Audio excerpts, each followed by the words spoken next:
مرحبا بكم في 10 مينوت برومو سبور. الكونكور نمرو 25 من البرومو سبور فيه 4 مباريات من ايطاليا، 4 مباريات من اسبانيا و5 من انجلترا. اخر الاجل اللي عندكم باش ترجعوا فيه التيكيت بتاعكم هو نهار السبت ما 9. نحن باش نحاولوا نعطيكم كل المعطيات باش تنجموا تعملوا جري باهيه، وكان ربحتوا ما تنساوناش. اول طرح في الجري بتاعنا يا جماعه هذه هو ديربي لا مادونينا بين الانتر والميلان. الاكبر شركات البرونوستيك في العالم البيت كليك والبيوين ما يعاونوش برشا على خاطر عاطينه طرح مسكر 30 30 30. انا باش نقول لكم حاجه واحده، اللي في 8 سنين الاخرى كل ما قبلت الانتر خسرت كان مره واحده، ربحت 6 ماتشات وعملت ماتش نول. حاجه الاخرى الانتر عندها 4 اطراح ما ربحتش، الميلان عندها 5 اطراح ما خسرتش. الكلاسمون ما يغركش، الانتر الخامسه والميلان العاشره. اما في الاخر حاجه واحده حطوها في مخاخكم، وكونوا الدربي ما يخضعش للبرونوستيك المسبق. الطرح الثاني بتاع الجري بتاعنا باش يجمع ما بين تورينو السادس بتاع سيري A وكييفو اللي يحتل المرتبه 16. تورينو لعب 8 اطراح في الاولمبيكو بتاع تورينو، ربح 3، عمل 4 نول وخسر طرح، وطرح خسروا في الدربي كونتر اليوفي. الكييفو لعب 8 ماتشات البرا، منهم الدربي اللي ربحوا كونتر الهيلاس، اما ربح ماتش اخر، عمل 2 ماتش نول وخسر 4 اطراح. ال5 مباريات الأخيرة اللي جمعت ما بين جمعيتين في تورينو ربح 3 مرات، والكيفو عمل كو 2 ماتش نول. البيت كليك والبيوين يعطيو اكس، اما انا ننصحكم باش تعملوا باز واحد. الطرح الثالث بتاع الجري هو ما بين سامدوريا اللي يحتل المرتبه 14 وبارما اللي قدامه في المرتبه 11، ما بيناتهمش ديفيرنسا كبيره. 8 اطراح اللي لعبتهم سامدوريا على التيران تاعها في جنوفا، ربحت زوز، عملت زوز نول وخسرت 4 اطراح. بارما لعبت 7 ماتشات لبرا، 3 نول و3 خساره، اما سورتو مشات ربحت في سان باولو كونتر نابولي. 5 المباريات الاخيره اللي جمعت فريقين في الملعب بتاع جنوفا، زوز ربح للسامدوريا، زوز نول وماتش ربح البارما. البيت كليك والبيوين في الماتش هذايا عاطينه طرحه مسكر 35% 35% و30%. المباراة الرابعة في الجري بتاعنا مش تجمع بين بولونيا اللي هو في الترتيب 19 مع جنوفا التاسع. 8 مباريات اللي لعبتهم بولونيا في التيران تاعها، ربحت كان مرة، عملت 4 ماتشات نول وخسرت 3 مرات. جنوفا في الديبلاسمونات بتاعها 8 ربحت مرتين كونتر جمعيات كبيرة الميلان واللازيو، عملت 2 نول وخسرت 4 ماتشات. 8 اطراح توا اللي بولونيا ما ربحتش، منهم 3 خساير في التيران تاعها. ال4 ماتشات الاخرانيين زاده بتاع جنوفا ما ربحتهمش، تعمل دي نول. سورتو ال5 مباريات الاخرانيين اللي جمعوا ما بين الفريقين في ملعب بولونيا صاروا فيهم زوز ربح البولونيا، زوز نول ومباراة ربح الجنوفا. البيت كليك والبيوين عطينا اكس 2. نتعداو البطوله الاسبانيه بالماتش الخامس بتاع الجري بتاعنا اللي باش يجمع ما بين فالنسيا التاسع والريال الثالث. فالنسيا لعبت 8 اطراح على التيران تاعها، ربحت 4، عملت ماتش نول و3 خسائر. الريال خرجت لبرا، ربحت 5 مرات، عملت 2 نول وخسرت مره كونتر البارسا. الريال خارجه من ماتش نول كونتر اوسازونا، ماشيه الفالنسيا تحب تربح. فالنسيا التاسعه بعدت برشا على الكلاسمون اوروبيان، ودونك تحب تربح ال5 ماتشات الاخرانيين اللي جمعوا ما بين الزوج جمعيات في نستاليا. ربح الفالنسيا و4 للريال، النول ما يستعرفوش به الجمعيتين هذوما. دونك البيت كليك تحط لك باز 2، اما انا ننصحكم يا 1 يا 2. المباراة السادسة بتاع الجري بتاعنا متجمع بين فيلا ريال الخامس تاع لا ليغا وفي سي في السابع. فيلا ريال لعب 8 ماتشات في المدريغال، عمل 4 ربح 3 نول وخسارة، الخسارة بتاعه كونتر الختافي. الاف سي في لعبت 8 ماتشات اون ديبلاسمون، ربحت زوز، عملت 3 نول وخسرت 3 ماتشات الاخرانيين اللي لعبتهم فيلا ريال في بلادها ما ربحتش، عملت 2 نول وخسرت ماتش كونتر الختافي. الاف سي في في ال3 تنقلات بتاعه الاخرانيين في الليغا جاب 3 ربح. ال5 سنين الاخرى الفيلا ريال والاف سي في كل ما يتقابلوا في المدريغال فما ربح الاف سي في 3 للفيلا ريال وماتش نول. كي نجيو نشوفوا البيت كليك والبيوين حاطين باز 1. الطرحه السابعه بتاع الجري بتاعنا اليوم يمشي ما بين غرناطه العاشره بتاع لا ليغا وسوسيداد السادسه.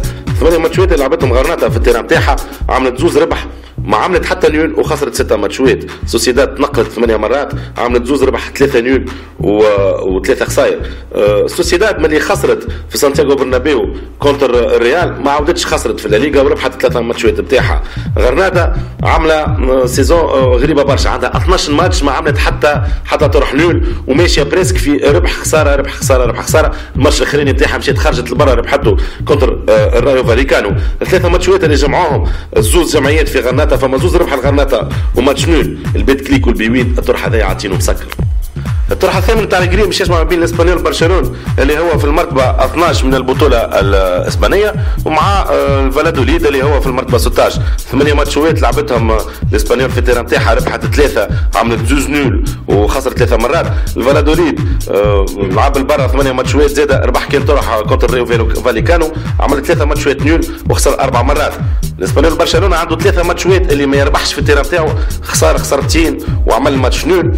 السبع مباريات اللي جمعتهم في السنين الاخرى الكل على التيران تاع الاسبانيول، 4 مرات الاسبانيول تربح، 2 ماتشات نول وربحت كان مره واحده الفالادوليد. البيت كليك والبيوين حاطينها باز واحد.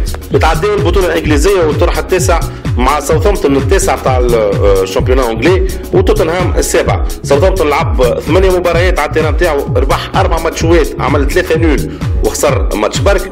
توتنهام خرج البرا 8 ماتشات زاده عمل 5 ربح ماتش نول وزوز خسار صاروا واحد كونتر مانشستر يونايتد والاخر في الدربي كونتر الارسنال. مباراة هذيا توتنهام باش يدخلها بروح جديدة، بدل الانترنور نتاعو في وسط الجمعة. اما اللي لازم نعرفوه اللي في ال5 ماتشات الاخرين اللي جمعوا الجمعيتين في التيران تاع ساوثامبتون، 4 ربح لساوثامبتون وربح بركة التوتنهام. دونك ما فماش ماتشات نول، اقرب حاجه هي يا 1 يا 2. المباراه العاشره تاع الجريب تاعنا مش تجمع بين سوانسي العاشره تاع شامبيون انجلي وايفرتون الخامس. سوانسي لعب 8 ماتشات على التيران تاعو، ربح 2 خسر في 2 وعمل 4 ماتشات نول. ايفرتون ربح 3 اون ديبلاسمون عمل 4 ماتشات نول وما خسر كان مره. 3 ماتشات توا سوانسي ما يخسرش، وايفرتون 9 ماتشات ما خسرش. والغريبه فاش اللي زوز اخر خسائر للجمعيتين صاروا كونتر مانشستر سيتي. كي نجيو نشوفوا نحن البيت كليك والبيوين عاطينو طرح مسكر، زوز ماتشات الوحيدين اللي جمعوا بين الجمعيتين في البريمير ليج ايفرتون يربح فيهم. المباراة رقم 11 من الجريب تاعنا مستجمع بين ستوك سيتي اللي يحتل المرتبة 13 في البطولة الإنجليزية واستون فيلا اللي هو في المرتبة 11. ستوك سيتي الباع لعب 4 طرح في التيران تاعو، ربح 3 مرات عمل 4 ماتشات نول وخسر طرح. لاستون فيلا تنقل 8 مباريات لبرا، عمل 3 ربح 3 نول وخسر مرتين. ستوك سيتي عنده 3 ماتشات ما يخسرش، الوغ كو لاستون فيلا بدا في كورب خايبه برشا، عنده 2 ماتشات الاخرين خسرهم. الماتشات اللي لعبوهم زوز فرق ال5 الاخرين اللي تلعبوا زوز في ستوك ما بين الجمعيتين، مرتين تربح ستوك سيتي 2 نول وربح مره واحده ليفينانس. البيت كليك والبيوين عاطينو الطرح مسكر. مباراة رقم 12 من الجريب تاعنا مستجمع بين ساندرلاند متغير الترتيب تاع الرابطه الانجليزيه ونورويتش نمرة 14. ساندرلاند لعب 8 ماتشات في التيران تاعو، ربح 2 وخسر 6 نول ما يتعرفش به. نورويتش في الدبلاسمونات 8 تاعها كيف ربحت 2 وخسرت 6 كيف النول ما تستعرفش به. ساندرلاند عندها 5 ماتشات في الشامبيونات ما ربحتش، اما ساندرلاند مش تجي بمعنويات مرتفعه جدا على خاطر في وسط الجمعه هذه ساندرلاند ربحت تشيلسي في الكوب دو ليغ. زوز ماتشات اللي جمعوا الجمعيتين في تيران تاع ساندرلاند، مره ربح الجمعيه اللي تستقبل ومره نول. البيت كليك والبيوين ماشيينو باز 1 لساندرلاند. الماتش الاخير من الجريب تاعنا الجمعيه هذه مش يجمع بين ويست برومويتش اللي هو 16 في الترتيب الدوري الانجليزي وهول سيتي اللي هو 12. ويست برومويتش لعب 8 ماتشات على التيران تاعو، ربح ماتشوين عمل 2 ماتش نول وخسر 4 ماتشات. الهول سيتي تنقل 8 مرات، خسر في 6 مرات ما عمل كان ماتش نول وربح مره. لويس بروميتش عنده 6 ماتشات في الشامبيونات ما يربحش، يعمل نول يخسر. الماتش الوحيد اللي جمع ما بين الجمعيتين في التيران تاع ويست بروميتش صار عام 2008 وربحت فيه الهول سيتي 3 بلاش. البيت كليك والبيوين يعطيونا الطرح هذايا باز 1.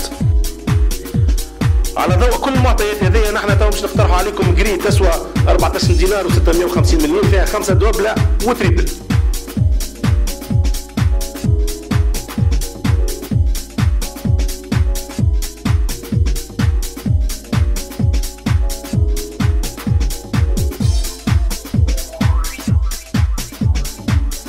تو نقول لكم بون شانس للناس الكل وملتقانا الجمعة الجاية.